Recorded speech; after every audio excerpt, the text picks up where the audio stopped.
My name is Eric Schnurer. I'm the founder of the Greater Good Gathering. I'd like to say a few quick words about where this event came from, what's happening over the next 24 hours or so, and where we're headed after that.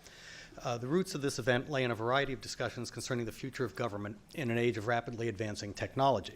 It's my belief that digital and social technologies will disrupt and reconfigure the government business just as much as any other industry in the decades ahead.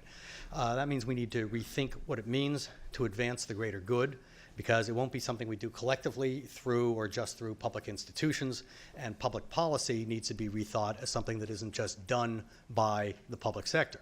That was the basis for the launch of this annual conference.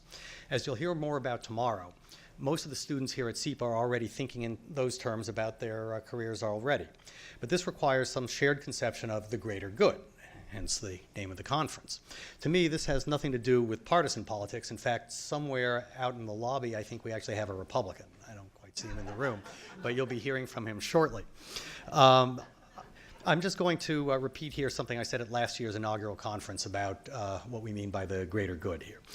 The question is whether you care about and apply your talents and education toward advancing the good of others than just yourself. Whether in a single specific ethical decision involving just one other person's welfare or a lifelong pattern as a way of being, that is a simple definition of greater good that interests me.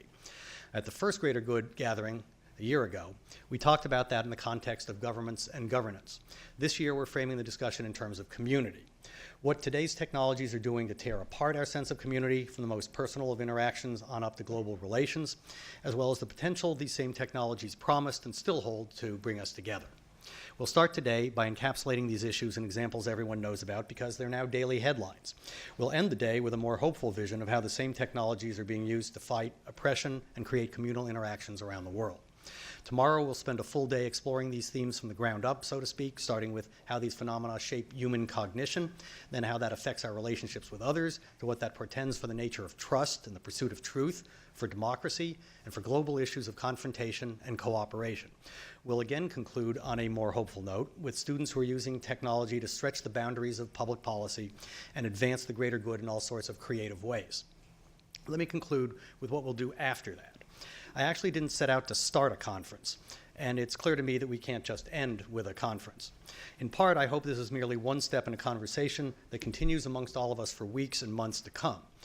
In part, I hope our friends here from the media help amplify what's discussed here to bring others into the conversation. But beyond that, this Greater Good initiative will involve a series of continuing activities nationwide in scope to bring Americans across the country into conversations like this about how we can collectively make the world and our small places in it better.